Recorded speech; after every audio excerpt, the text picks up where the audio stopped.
Hello दोस्तों, आज मैं आपको इंग्लिश के इम्पोर्टेंट क्वेश्चन आंसर बताने जा रही हूँ बीए फर्स्ट ईयर के।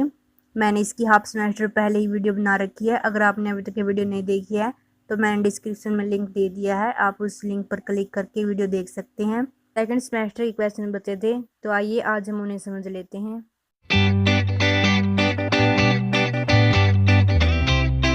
फर्स्ट क्वेश्चन है, discusses the relevance of the title pigeons at daybreak. शीर्षक की उपयुक्तता का विवेचन करो। आंसर है, the title of the story is highly symbolic. Pigeons are symbol of message carrying and also of soul liberation. इस कहानी का शीर्षक अत्यधिक प्रतीकात्मक है। कबूतर संदेहवाहकों तथा आत्मा के मोक्ष का प्रतीक है। Daybreak is the symbol of a new day full of hope and success. भोर आशा तथा सफलता से भरे एक नए दिन का प्रतीक है। Basu has spent A troubled night. Basu ने परेशानी भरी रात बिताई है। The title signifies the liberation of Basu's soul and its journey towards a new life.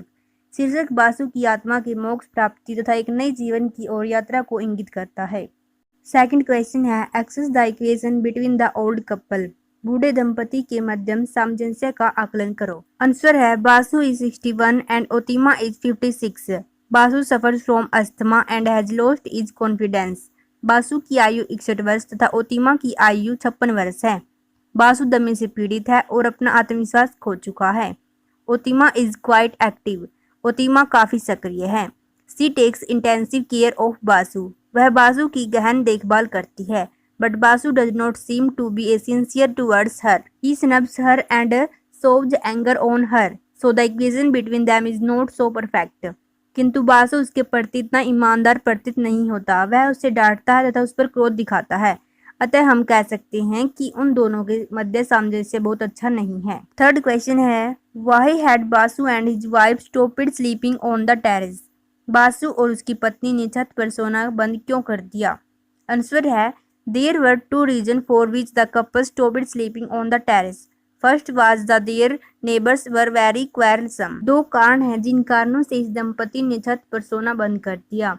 पहला कारण यह है कि उनके पड़ोसी बहुत ही झगड़ालू प्रवृत्ति के थे। They played the radio on full volume. वह पूरी आवाज खोलकर रेडियो बजाते थे। When mister Basu protested against it, they threatened to kill him. जब श्रीमान बासु ने इसका विरोध किया तो उन्होंने उन्हें जान से मार देने की धमकी दी। Secondly, Basu was old and suffered from asthma. दूसरा, बासु बूढ़ा था और दमे से पीड़ित था। He could not easily climb the steps to the roof, so they stopped sleeping on the terrace.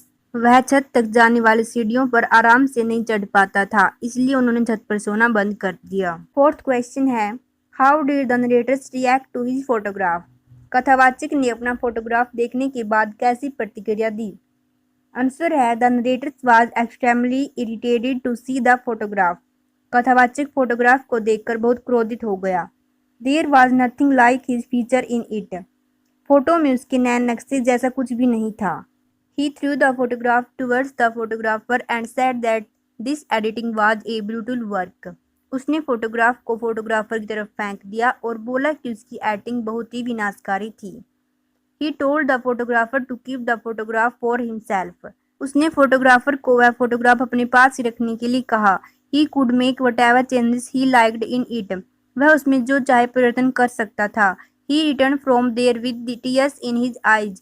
वह वहां से आंखों में आंसू लिए हुए लौट आया। नेक्स्ट क्वेश्चन है, discuss the relevance of the title of the story the journey. कहानी के शीर्षक की उपयुक्तता की व्याख्या करो। आंसर है, the journey is a story of a real journey of a tribal girl Tinula. The journey एक आदिवासी लड़की टिनुला की यात्रा की वास्तविक कहानी है। She has come from her school to her home for some days. वह अपने विद्यालय से कुछ दिनों के लिए अपने घर आई है। Now her vacation are over. अब उसकी छुट्टियां समाप्त हो गई हैं। She is going back to her school. वह अपने विद्यालय वापस जा रही है। The story presents the difficulties of the journey on the rough and tough terrain. इस कहानी में उसकी यात्रा के उबड़ खाबड़ और कठिन मार्ग की कठिनाइयों का वर्णन किया गया है। So the title of the story is most suitable. अतः कहानी का शीर्षक बिल्कुल उपयुक्त है। Assess the brother sister relationship as described in the story. कहानी में जिस तरह भाई बहन के संबंध को दर्शाया गया है उसका आकलन करो। आंसर है, the girl is the story is too small to be independent. कहानी में वर्णित लड़की इतनी छोटी है कि वह स्वतंत्र रूप से कुछ भी नहीं कर सकती, but her brother is very caring towards her, किंतु उसका भाई उसका बहुत ध्यान रखता है। He considered it as him duty to bring and take back his sister from and to school. वह अपनी बहन को विद्यालय से लाना और वापस छोड़कर आना अपना कर्तव्य समझता है।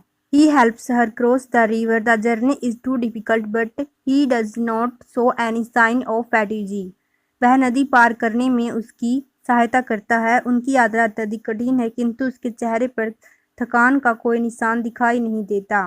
He leaves her at the school gate at midnight and comes back without showing any tension.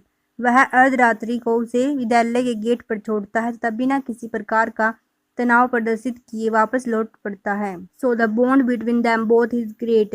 हम कह सकते हैं कि दोनों के बीच बहुत अच्छे संबंध हैं। नेक्स्ट क्वेश्चन है, how did the two women arrive in Bombay?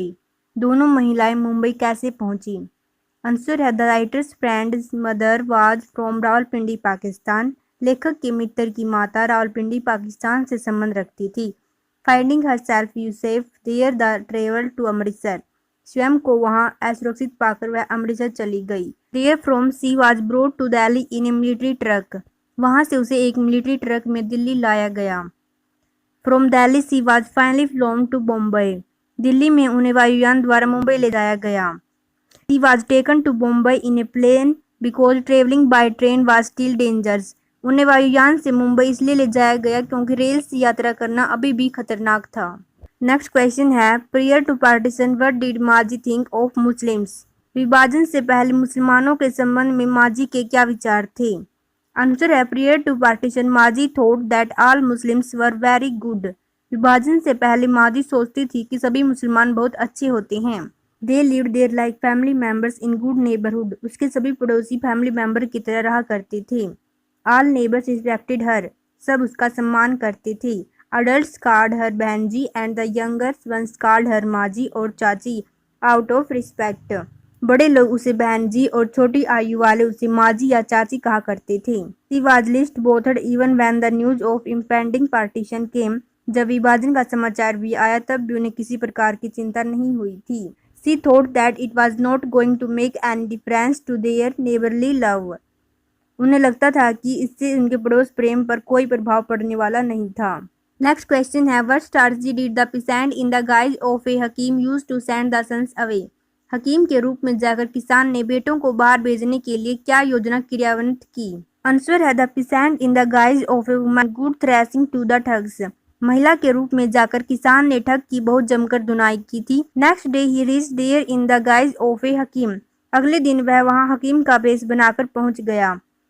The ठग wanted some balm and bandages for his wounds. ठग अपने गांव के लिए मरहम और पट्टियां चाहता था। He told the fortune that he needed 4 kinds of herbs to treat their father. किसान ने ठग के बेटों से कहा कि उसे उनके पिता के इलाज के लिए 4 प्रकार की दवाइयों की आवश्यकता है। These herbs were available, one each in one east, west, north, south. The sons wanted their father get well soon. यह जड़ियाँ उन्हें उत्तर, दक्षिण, पूर्व और पश्चिम अलग अलग दिशाओं से ही प्राप्त हो सकती थी। पुत्र अपने पिता को शीघ्र ठीक करना चाहते थे। They ran hurriedly in one each in 4 directions. The peasant found the thug alone and traced him again. वह सभी एक एक दिशा की तरफ निकल गए। किसान को ठग दोबारा अकेला मिल गया और उसने उसकी फिर से पिटाई कर दी। नेक्स्ट क्वेश्चन है, Why was there a mood of celebration in the Mahto Toli? Mahto Toli में उत्सव का माहौल क्यों था? आंसर है, there were several toli in the village, almost all of them had their own panchlights. गांव में बहुत सारी टोलियां थी, उनमें से लगभग सभी के पास अपनी अपनी पंचलाइट थी। महतो टोली डिड नॉट हैव इट, किंतु महतो टोली के पास नहीं थी। Ultimately one day with the collected money they brought A Panchlight from a fair. एक दिन जमा किए हुए पैसों की सहायता से वह भी एक मेले से पंचलाइट ले आई। As soon as the panchlight reached the toli there was the atmosphere of celebration. ऐसे ही पंचलाइट टोली में पहुंची, वहां का वातावरण उत्सव में बदल गया। All of the toli member left their work and reached their panchayat. टोली के सभी सदस्य अपने अपने कामकाज छोड़कर पंचायत में पहुंच गए। They also prepared for the ritual inauguration of the Panchlight. उन्होंने पंचलाइट के रीति रिवाज के साथ उद्घाटन की भी व्यवस्था की। How did people react when the Panchlight could not be lighted? जब पंचलाइट को जलाया नहीं जा सका तो लोगों ने किस प्रकार की प्रतिक्रिया की? आंसर है Panchlight had come but nobody in the Mahato Toli knew how to light it. Panchlight तो आ गई थी किंतु पूरी महतो टोली में किसी को भी उसे जलाना नहीं आता था। As soon as the realization came, everybody became sad. जैसे ही लोगों को इस बात का आभास हुआ, चारों ओर उदासी फैल गई। They thought that it would be a great insult for the Toli if other टोलीज came to know this fact. वह सोचने लगे कि यदि अन्य टोलियों को इस बारे में पता चला तो उनका बहुत बड़ा अपमान हो जाएगा। The punchlight was standing in between and all of them were sitting around in it pensive mood. Panchlight बीच में रखी हुई थी तथा लोग उसके चारों ओर उदास बैठे थे। They could not take risk of lighting it till the real method was not clear. वह उसको जलाने का जोखिम नहीं उठा सकते थे क्योंकि उन्हें वास्तविक तरीका पता नहीं था। नेक्स्ट क्वेश्चन है, how does Gangu convince the narrator that it is not wrong to marry Gomti? Is the narrator convinced? Gangu कथावाचक को यह बात किस प्रकार समझाता है कि गोमती से विवाह करना कोई गलत बात नहीं है? क्या कथावाचक उसकी बात मान लेता है? आंसर है Gangu says that Gomti was not wrong. It was said that she had left her 3 husbands. Gangu कहता है कि गोमती गलत नहीं है। उसके बारे में ऐसा कहा जाता है कि वह 3 पतियों को छोड़ चुकी है। But the reality was that they had thrown her out of their houses. किंतु वास्तविकता यह थी कि उसे उन्होंने घर से निकाल दिया था। Gangu said that those man wanted that Gomti should be their heart and soul. Gangu ने कहा कि वह पुरुष यह चाहते थे कि गोमती अपना सर्वस्व उन्हें दे दे। They loved her body only. Gangu pointed out the fact that a woman wants the love of her husband more than anything else.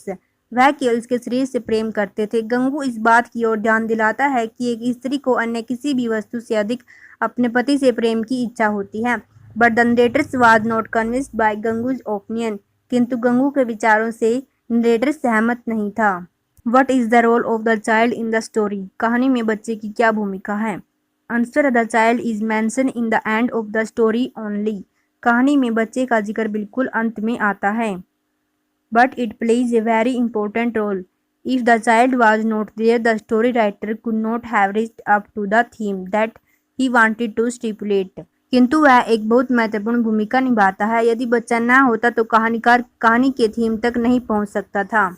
Gomti gives birth to his child somewhere in Lucknow. Gangu clearly knows that this is not his child. Gomti Lucknow में किसी जगह एक बच्चे को जन्म देती है। गंगू भली भांति जानता है कि यह बच्चा उसका नहीं है। It is a child of one of Gomti's earlier husband और लवर। यह गोमती के पुराने किसी पति अथवा प्रेमी का बच्चा है। In spite of that Gangu adopts the child. इसके बावजूद भी गंगू उस बच्चे को अपना लेता है। He wants to prove that he did not believe in the age-old traditions and convention. वह सिद्ध करना चाहता है कि वह युगों से पुरानी परंपराओं और रूढ़ियों पर विश्वास नहीं करता है। When the narrator understands the motive of Gangu, he also becomes emotional. जब कथावाचक को गंगू का उद्देश्य समझ आता है तो वह भी भावुक हो जाता है। He takes the child into his hands and hugs him lovingly. वह बच्चे को अपनी बाहों में लेकर गले लगा लेता है। Thus the child plays a very important role in the story. इस प्रकार बच्चा कहानी में अत्यंत महत्वपूर्ण भूमिका निभाता है। नेक्स्ट क्वेश्चन है, What happened to the dog once it became the blind man's companion? कुत्ता जब एक बार अंधे भिखारी का साथी बन गया तब क्या हुआ? आंसर है After the death of the old woman, the dog became the full-time companion of the blind man. बूढ़ी महिला की मृत्यु के बाद कुत्ता अंधे आदमी का निरंतर साथी बन गया। The dog kept sitting by the old man most of the time where he used to beg. जिस स्थान पर भिखारी भीख मांगता था कुत्ता निरंतर उसके साथ वहीं पर बैठा रहने लगा। If any passerby passed from there without giving alms to the blind man, the dog will pull him back to him and make him give alms. यदि कोई वहां से गुजरने वाला व्यक्ति अंधे भिखारी को बिना भीख दिए गुजरता था तो कुत्ता उसे पकड़कर वापस ले आता था और उसे भीख देने के लिए बांधे कर देता था। He moved with the blind man where he went. The dog also saved him from the mischief of the children. जहाँ जहाँ अंधा भिखारी जाता था वह भी उसके साथ जाया करता था। कुत्ता उसे बच्चों की शरारतों से भी सुरक्षित रखता था।